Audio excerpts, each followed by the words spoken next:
The wind crawled through the desert like a whisper from the dead, carrying with it the smell of rain that never came. Beneath the wide and lonely sky, the land stretched out in every direction. Raw and untamed, painted in shades of red and gold. Somewhere in that quiet emptiness stood a mantle, silent, proud. They called him the Great Apache King. Once, his name had stirred fear and respect from the Rio Grande to the northern plains, but now, as night fell and the fire dimmed, even the desert seemed to pity him. He sat by the dying embers, his dark eyes tracing the stars that had guided his people for generations. The moonlight carved lines across his weathered face, telling stories of wars fought, blood spilled, and honor lost. He had once commanded hundreds of warriors, yet tonight he was a king with no kingdom, a leader with no tribe to follow. Solitude had become his only companion. Every night it wrapped around him like a second skin, heavy and cold, and he let it consume him. The world had changed. The soldiers had come with their flags and their iron rails, cutting through the land like knives. The buffalo were gone, the rivers claimed, and the sacred grounds turned into graves. He had fought to keep it all, but even the strongest spirits cannot stop the march of time. One by one, his people vanished into the shadows of history, until only he remained a ghost, haunting the land he once ruled. He remembered the old songs his mother used to sing when he was a boy. Songs about courage and love, about warriors who spoke to the wind and danced with the thunder. But those songs were quiet now, just faint echoes in his mind.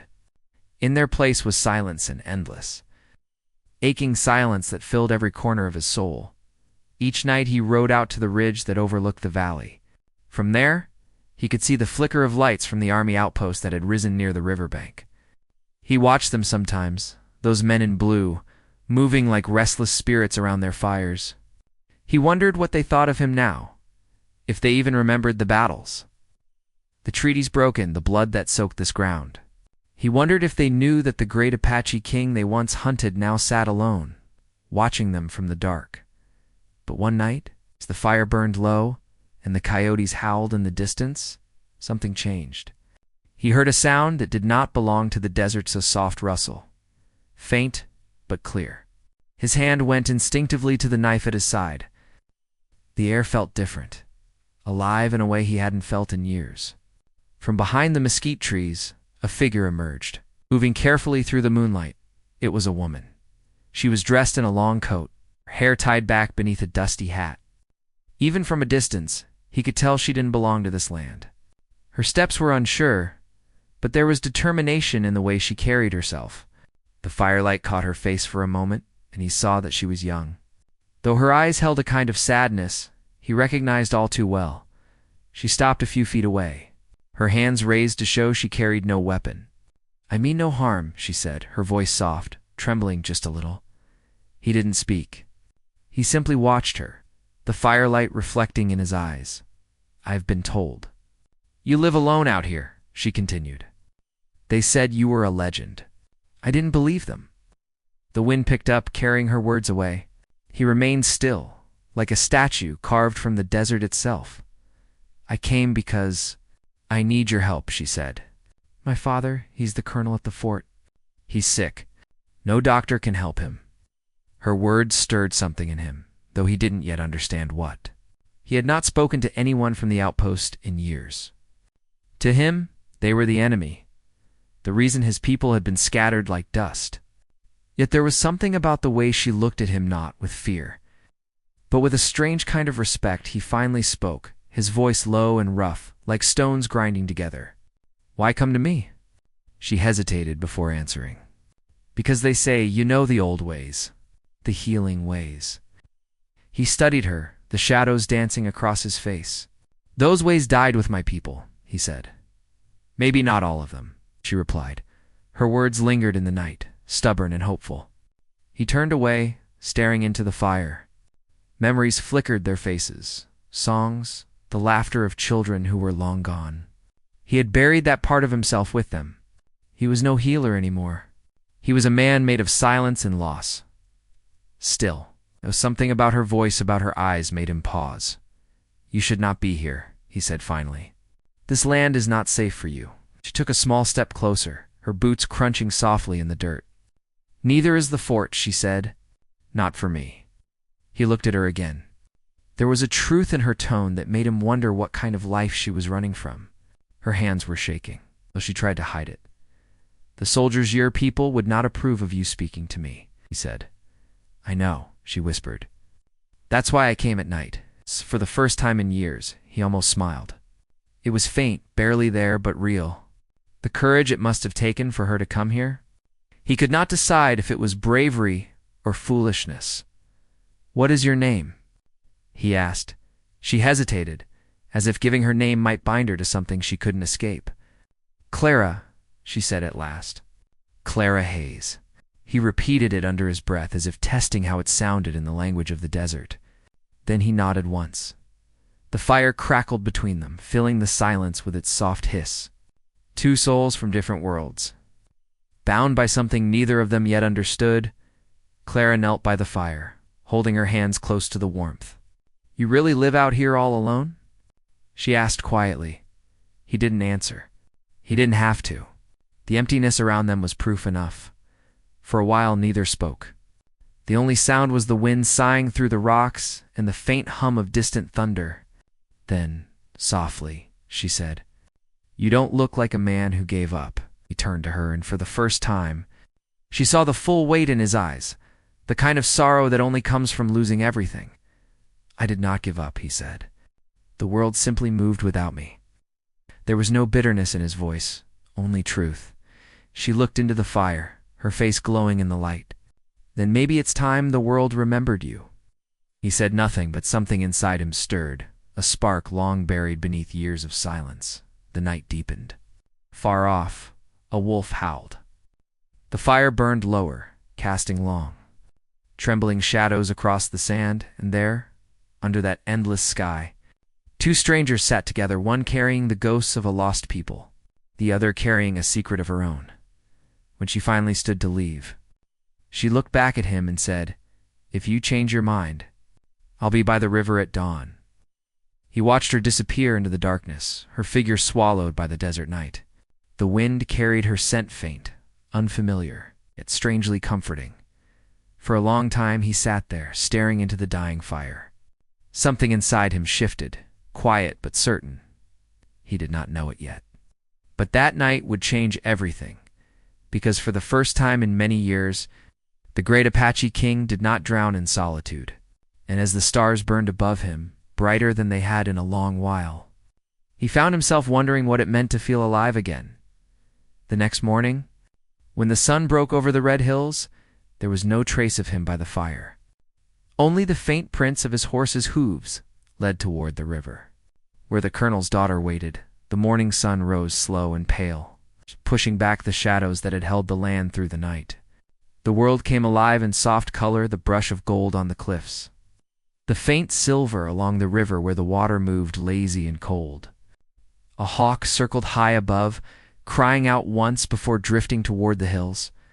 Down below, the Apache king rode in silence, his horse steady beneath him, the sound of hooves muffled by sand. The trail wound through a dry wash, where old mesquite trees leaned like bent men, whispering secrets to the wind. He had not ridden this way in years. The land had changed. Fences now crossed where once only the buffalo roamed, and a narrow road ran along the river's edge, pressed flat by wagon wheels and soldiers' boots. The world he knew was fading fast, but still. Something in him clung to it, the rhythm of the desert, the way it breathed and spoke. As he neared the river, he saw her. Clara stood near the water's edge, her coat drawn tight against the morning chill. She turned when she heard the soft thud of his approach, and for a moment their eyes met across the distance. She looked different in the daylight, more fragile, yet somehow braver. Her hair caught the light, and he noticed the dirt on her boots, the small cuts on her hands. She had come a long way, and not just in miles. "You came," she said, when he stopped his horse. He dismounted without answering. The river moved between them, shallow and clear. He knelt, cupping his hand to drink, letting the cold bite through the heat that already clung to the air. Then he looked at her. "I came to hear what you have to say," he said. She nodded, as if she had expected his caution. My father's been sick for months, she began. No doctor from Tucson or Santa Fe can help him. He doesn't sleep. He talks to people who aren't there.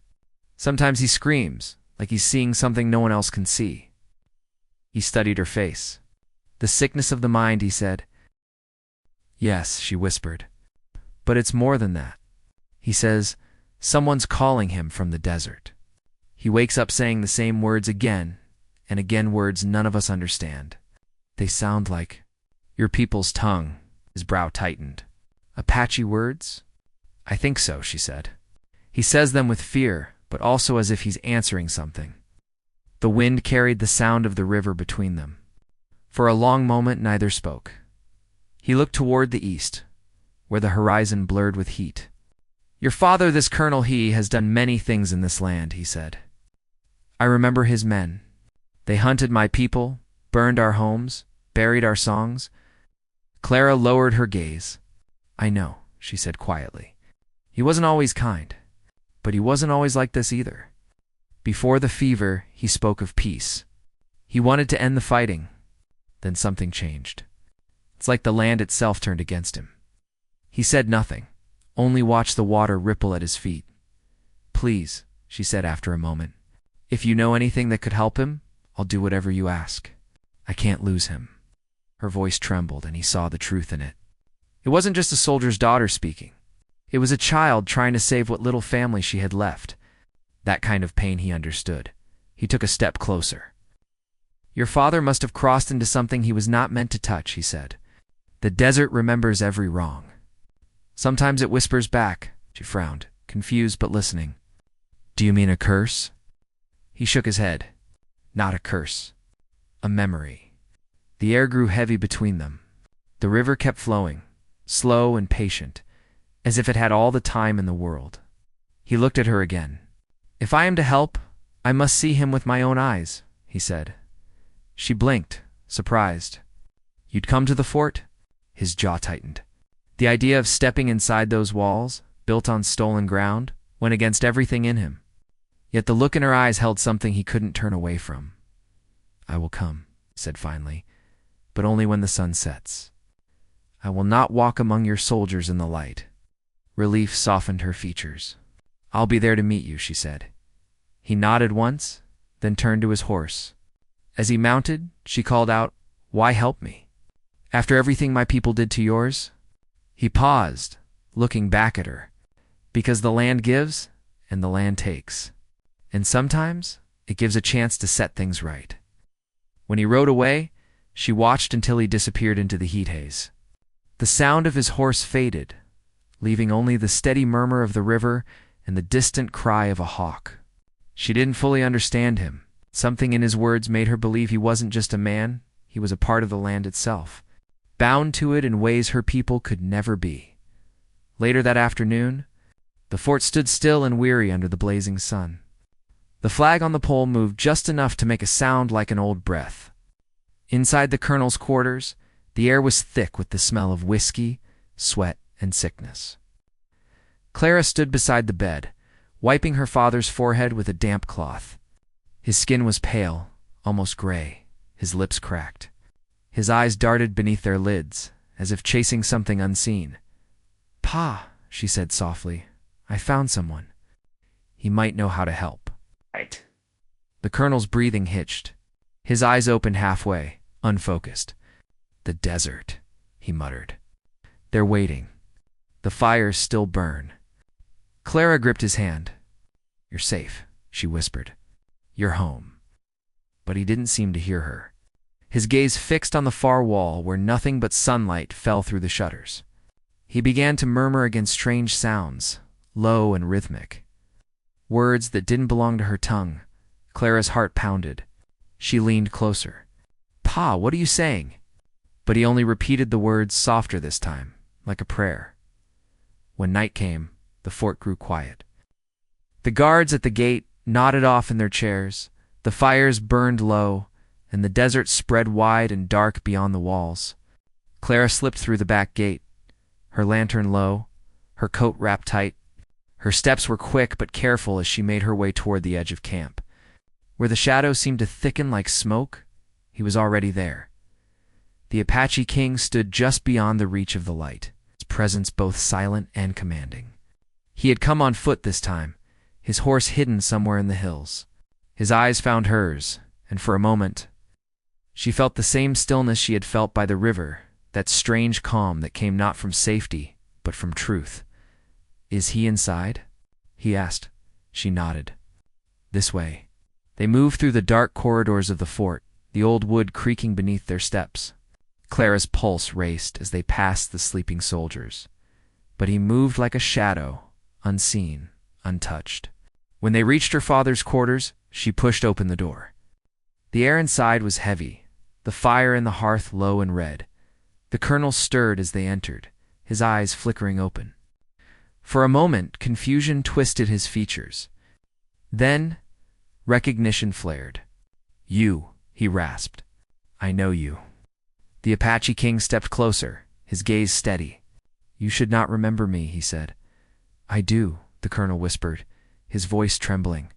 "The canyon. The fire. Your people screamed." Clara turned to her father, startled. "Pa, what are you talking about?" But her father wasn't looking at her. He was looking at the man beside her, fear creeping into his eyes. "You should have died with them," he said weakly. "All of you." Clara's heart twisted. "Stop," she said, but neither of them seemed to hear. The Apache king's voice dropped low, calm but sharp. "Then perhaps that is why the desert remembers you." The colonel began to shake. "They come for me at night," he gasped. "I see them faces in the firelight eyes, watching from the dark." The Apache king stood still, his expression unreadable. Then he spoke words Clara didn't understand, slow and deliberate, each one heavy with meaning. The colonel's eyes widened, his breath quickening. "What are you saying?" Clara whispered. The Apache king turned to her. "He carries a spirit that does not rest. Something he took that was never his." Clara's mind raced. "What does that mean?" "Tomorrow," he said, "you will show me where he has been, where he built his fort, where he first set foot upon this land." She swallowed hard, the weight of his words pressing on her chest. "And if I do, then we will see if the land still remembers mercy," he said.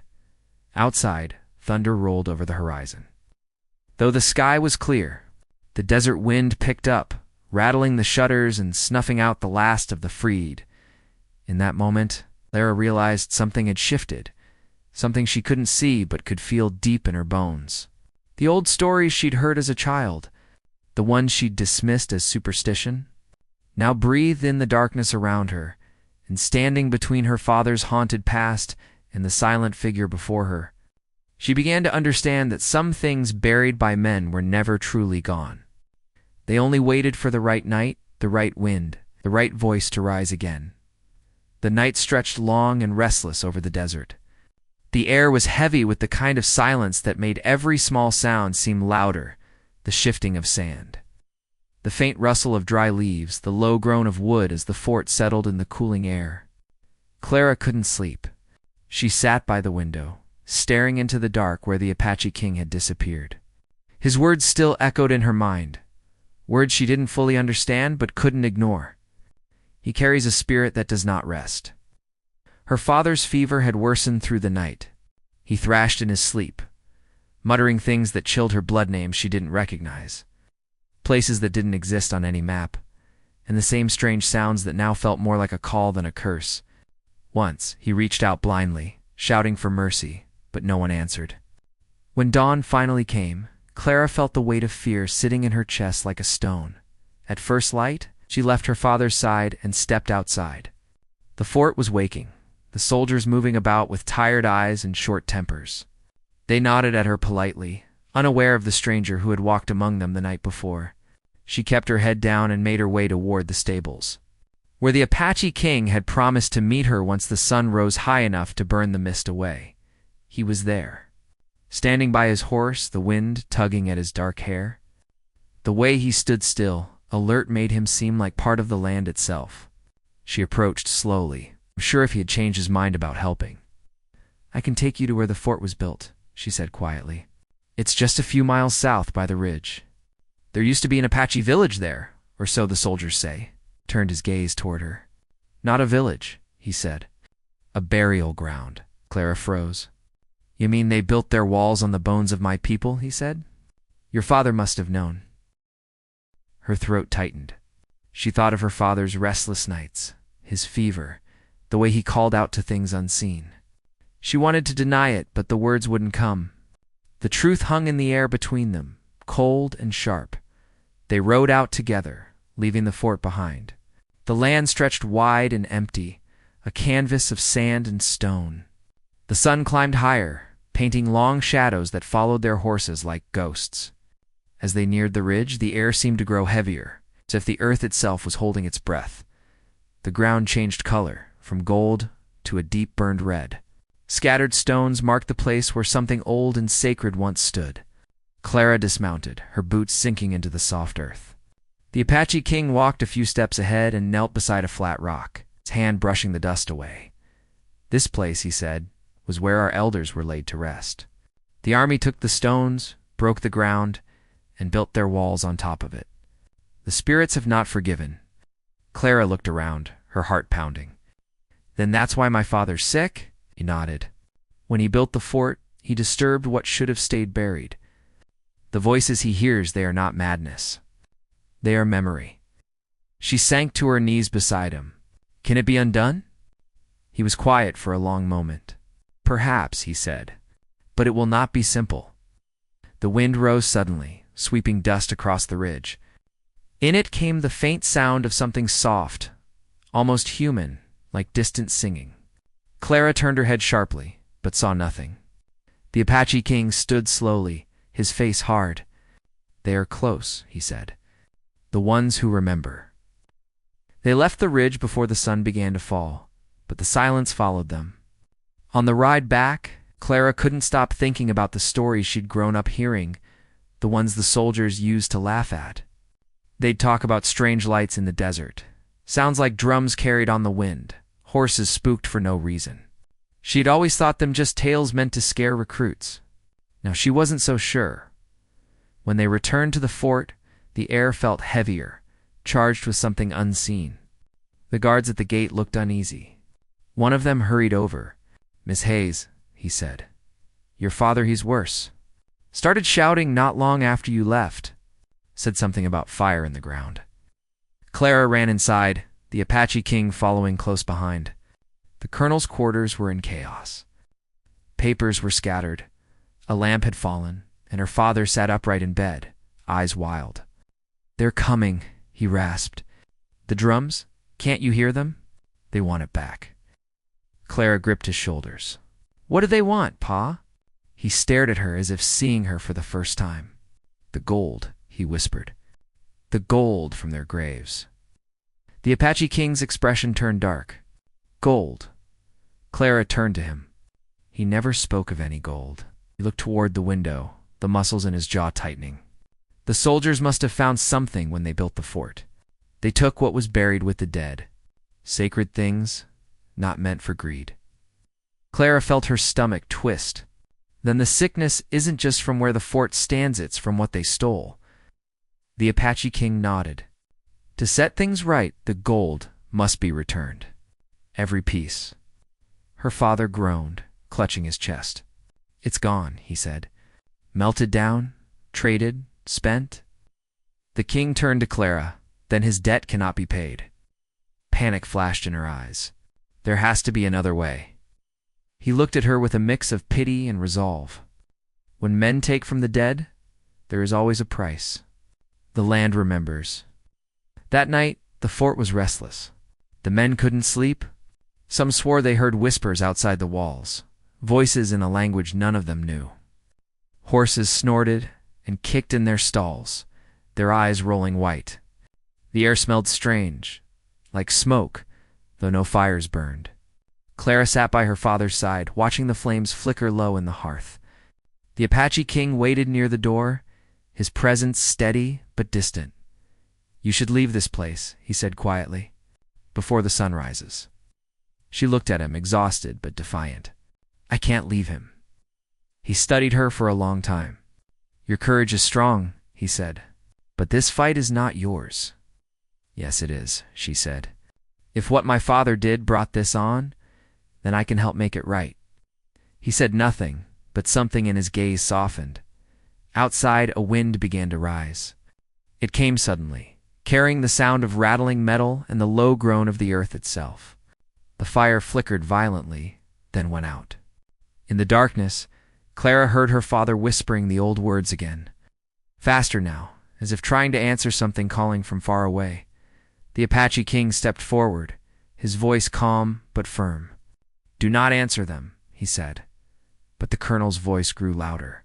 "They won't stop," he gasped. "They're all around us." Then the ground shuddered. It was brief, but enough to make the lantern sway. Clara clutched the edge of the bed, her heart pounding. The Apache king moved to the window, staring into the dark beyond the fort. Far in the distance, faint lights flickered like fire moving slowly across the desert. "They've come to claim what was theirs," he said quietly. Clara joined him, her breath quick. "What are they?" "Not ghosts," he said. "Not as your people know them. They are the memory of the land. They take form when balance is broken." The lights grew brighter, spreading in a slow, measured line toward the fort. The sound of drums began soft at first, then stronger. Pulsing like a heartbeat beneath the earth, Clara's father cried out and fell back against the pillows. His hand reached out, trembling. "Clara," he whispered, "forgive me." Tears filled her eyes. "Pa, please hold on." The Apache king turned to her, his tone sharp now. "You must choose," he said. "Stay and face what's coming, or leave now and live." She shook her head. "No, I'm not leaving him." He looked at her a long moment, then nodded once. "Then you will see what the desert remembers." The drums outside grew louder, shaking the air. The lights reached the edge of the fort walls, flickering like flames in the wind. The soldiers shouted, scrambling to their posts, but the Apache king knew their guns would do nothing. He stepped into the open courtyard, his face lit by the strange glow rising from the ground. Clara followed, drawn by something she didn't understand. The earth beneath them trembled again, and from the dust came faint shapes, figures of smoke and light, moving slow and silent. They were neither men nor spirits, but something in between, a born of grief and old injustice. The Apache king lifted his hand toward them, speaking words in a language she couldn't follow. The figures stopped, their movements like waves pausing before the shore. Clara's heart raced as she watched, her father's cries echoing behind her. The air felt alive, thick with power, and she knew that whatever happened next would change everything. The king's voice grew stronger, the desert answering in low, rumbling tones. But then suddenly one of the lights broke away from the others, rushing toward the fort. A wind tore through the courtyard, scattering sand and ash. Clara stumbled back, shielding her face. When she looked again, the Apache king was gone, swallowed by the dust and light, and from somewhere deep within the storm, a voice rose antient, sorrowful, calling her name. The wind howled through the fort, carrying with it a sound that made Clara's skin crawl. The air had changed thicker somehow, heavy with a kind of weight she couldn't see but could feel pressing against her chest. The torches along the walls flickered wildly, throwing broken shadows across the courtyard. Soldiers ran in confusion, shouting orders that were swallowed by the roar of the rising storm. The drums outside grew louder, pounding like 1,000 hearts. Beneath the desert floor, Clara could barely see through the dust and light swirling around her. The Apache king had vanished into the storm, his figure swallowed by that strange glow that now filled the night. She tried to call his name, but her voice was lost to the wind. From somewhere near the gate came the sound of metal clashing guns being raised, the snap of fear in every movement. Then the ground shook again, stronger this time. The old wooden beams of the fort groaned and split. A section of the outer wall gave way, and the soldiers stumbled back, shouting as a wave of wind and sand poured through the gap. But this was no ordinary storm. The dust shimmered faintly, moving as if alive. Shapes began to form in its all, human-like outlines that flickered between solid and shadow. Their faces were hidden, but Clara could feel their eyes. The same eyes her father had described in his fevered ramblings. She stumbled backward, clutching the wall for balance. "What are they?" she whispered. Her father's voice came weakly from inside the quarters. "They've come for me," he rasped. "For what I took?" She turned, running back to him. He was sitting upright, trembling, his eyes wide and unfocused. His skin looked pale as the sand outside, his breath shallow. "Tell me what they want, Pa," she pleaded. "Tell me how to stop this." "You can't," he said. "I thought it was just gold, just metal. I didn't know what it meant." The Apache King's voice broke through the noise, sharp and commanding. Clara turned to see him standing in the courtyard, his hair whipping in the wind. His face was streaked with dust, but his eyes burned steady, filled with something ancient and fierce. He shouted in his own tongue, words that seemed to cut through the chaos. The glowing figures hesitated, their movements slowing. The colonel cried out, his body twisting as if in pain. Clara tried to hold him still, but his strength was unnatural. "They're pulling me," he gasped. "They won't stop until it's returned." "Returned?" Clara repeated. "The gold?" He nodded weakly. It was hidden. Beneath the chapel floor. The Apache King heard her and turned sharply. "Show me," he said. Clara hesitated only a second before nodding. She grabbed a lantern and led the way, the wind screaming through the halls behind them. They passed through corridors littered with debris, the wooden walls shaking as the storm beat against them. The soldiers had all retreated to the far barracks. Too afraid to stand their ground, the chapel stood at the edge of the fort, small and old, its door barely hanging on its hinges. Clara pushed it open and stepped inside. The air was cold and still, untouched by the wind outside. The cross at the front swayed slightly, creaking with the movement of the floor. She pointed toward the boards near the altar. "There," she said. "That's where he had the men dig." The Apache King knelt, brushing away dust and broken pieces of stone. The boards beneath were newer than the rest, nailed in place with thick iron spikes. He pulled his knife and pried them loose one by one. Beneath them lay a hollow space filled with sand and small glinting shapes. Gold coins, carvings, pendants, etched with symbols that seemed to glow faintly in the lantern light. He stared at them in silence, his jaw set. "These were not meant to be found," he said. "They belonged to the old ones. To the keepers of this land." Clara knelt beside him, staring at the strange objects. "What will happen if we give them back?" He looked at her, his expression unreadable. "If they are returned with truth, the land may forgive. If not, it will burn everything that stands on it." Before Clara could speak, a loud crash echoed behind them. The door had slammed shut. The lantern flame wavered, nearly dying. Then came the sound of footsteps, soft, dragging, moving closer. Clara turned and froze. The air rippled, and one of the glowing figures began to take shape near the doorway. Its face was hidden beneath a shroud of dust, its form shifting like smoke. But she could feel the sorrow in it, deep and endless. The Apache King rose slowly. "You have been wronged," he said in his language, his tone solemn. "We come to return what was taken." The figure stopped. For a moment the air grew still. Then, from outside, the drums began again, louder, faster, echoing through the floorboards. The gold in the pit began to shake, as if pulled by invisible hands. The coins lifted into the air, spinning slowly, glowing with a strange light. Clara stepped back, shielding her face.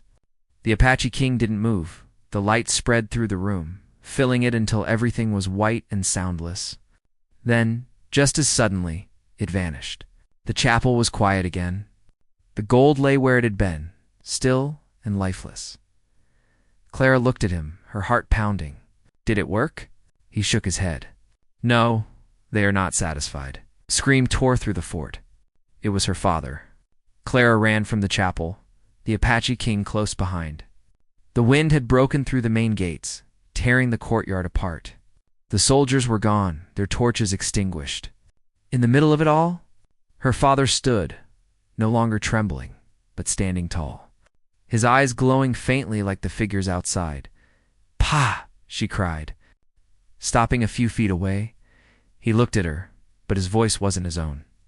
"He took what was ours," the voice said through him. He cannot be freed. The Apache king stepped forward, his hand raised. Let him go. The sins are his, not hers. The voice laughed, a low, haunting sound. You cannot trade one life for another. The land remembers all. Ow. The ground split with a deafening crack. The fire from the watchtower spilled down into the courtyard, lighting the sand in a fierce red glow. Clara reached for her father, but the wind pushed her back. The Apache king caught her arm, pulling her close. He's not your father anymore, said, his voice steady but pained. Tears streamed down her face. There has to be a way to save him. He looked at her, eyes dark with something she couldn't name. There might be, but it will cost more than you can imagine. Lightning split the sky, striking the ridge beyond the fort. The shock lit the horizon for a moment, and in that flash, Clara saw dozens of the glowing figures standing just beyond the walls, silent and waiting. The Apache king stepped forward, his voice rising against the storm. He began to chant again in his tongue, words that seemed to shake the very air. The lights outside wavered, drawn toward him. Clara could feel the ground vibrating beneath her feet. The rhythm of his voice merging with the beat of the drums. Her father screamed again, the sound raw and hollow. His body began to glow brighter, the light spilling from his eyes and mouth. The wind whipped through the fort, carrying a strange, low hum that seemed to come from everywhere at once. The Apache king turned to Clara. You must go, he shouted over the noise. Now. She shook her head, her voice breaking. Not without you. He looked at her for a long moment. The storm raged around them, the air alive with light and sand. If I fail, the land will take us all, he said.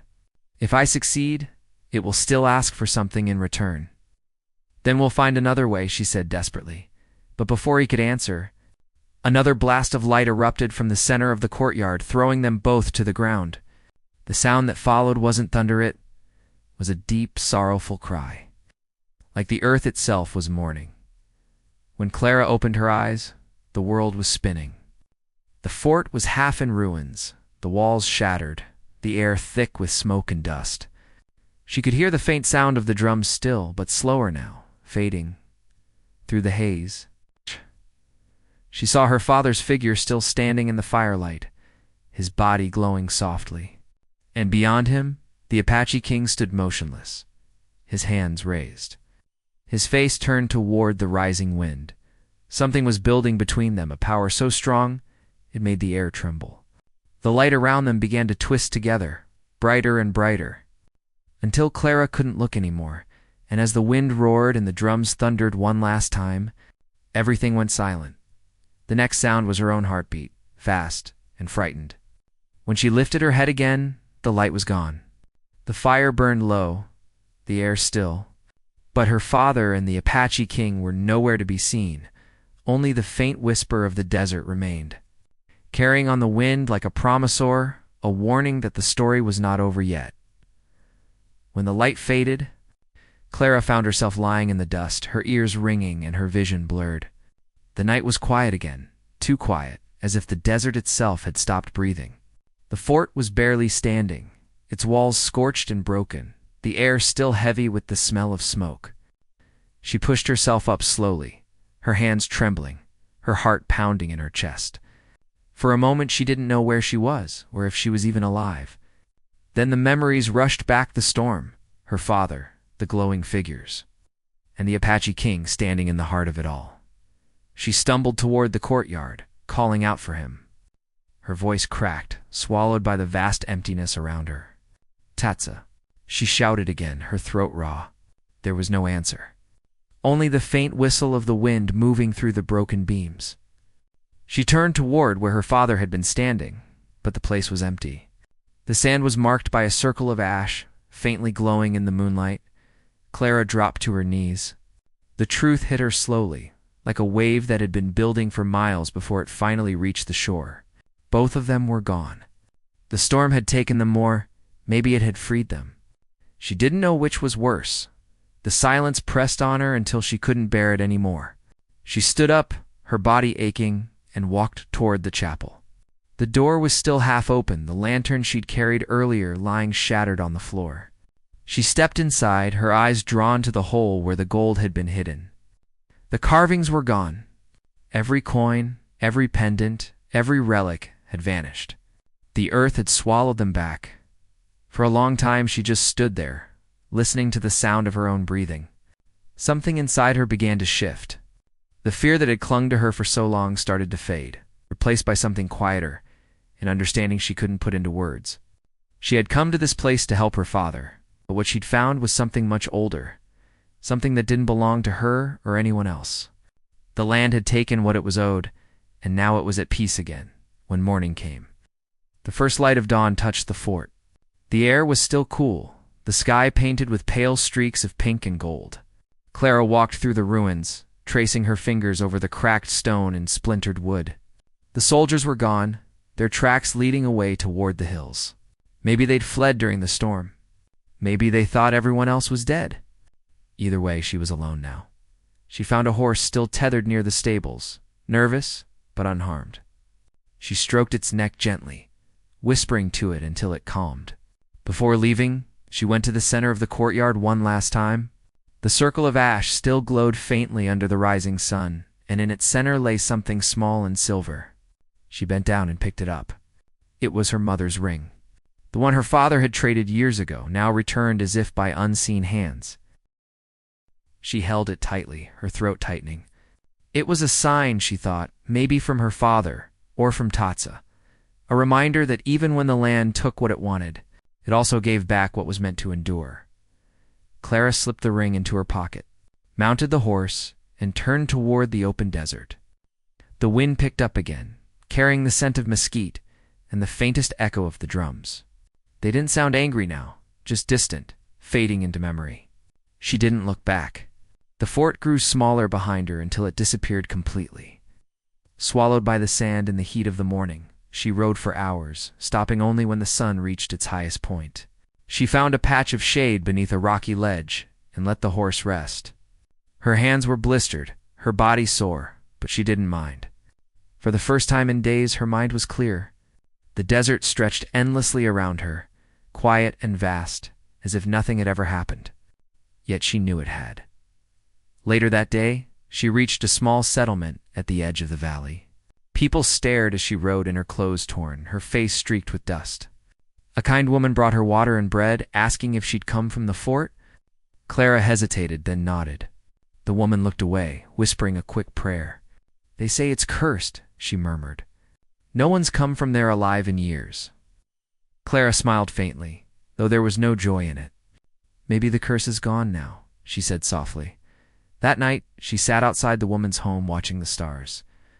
The desert sky was endless, dotted with light so bright it hurt her eyes. She thought about her father, his greed, his guilt, his final moments. He had made terrible choices, but somewhere deep down, he had tried to make them right. Maybe in the end, he had found peace. And she thought about Tatsa, the Apache king who had risked everything to stop the storm that should never have been unleashed. She didn't know if he had survived, but she liked to believe that his spirit still walked the land. Watching over the people who remained, the next morning she left the settlement. She didn't know exactly where she was going, only that she couldn't stay. She followed the river that wound through the valley, its water cool and clear. Along the way, she passed the remnants of old camps, burned-out fires, and scattered stones, carved with strange symbols. Each one seemed to hum faintly when she passed, as if acknowledging her. Days turned into weeks. Clara traveled from town to town, working where she could, moving on when the memories grew too heavy. The desert stayed with her than her dreams, in the wind. In the quiet moments when she closed her eyes and could still hear the faint beat of those ancient drums, one evening, she stopped at a trading post near the mountain pass. The owner, a gray-haired man with kind eyes, asked where she was headed.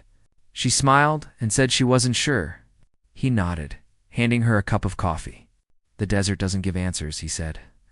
"It just makes you ask better questions." She thought about that long after he'd gone back inside. He was right. Some things weren't meant to be understood, only respected.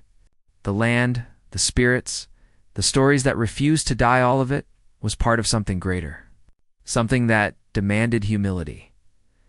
Before she left the next morning, Clara took the ring from her pocket. The silver caught the early light, gleaming softly. She slipped it onto her finger and whispered a quiet promise. She would carry her family's story forward, but she wouldn't let it define her. She would live, and in doing so, she would honor them both. Years later, travelers passing through the valley would talk about a woman who lived alone near the river. Some said she was a healer, others that she was a storyteller. They said she knew the land better than anyone. She could read the wind and sense the coming of storms before the clouds even formed. No one knew her name for sure, but the children called her the keeper of the desert, and when the wind blew just right, carrying the sound of distant drums across the sand, she would pause and listen. Her eyes would soften, her hand resting over the ring on her finger. The desert never forgot what it had taken, or what it had given back. But it had found balance again, and so had she. As the sun set behind the red cliffs, painting the sky in shades of gold and amber, Clara smiled for the first time in years. The storm was over, the land was quiet, and for the first time, so was her heart. The fort, now buried beneath the shifting sands, would become nothing more than a story told by campfire light, a warning, a legend, and a reminder that the earth holds memories longer than any man. But somewhere in that silence, beneath the layers of time and dust, the spirit slept peacefully, and the echo of the drums lived on soft, steady, eternal.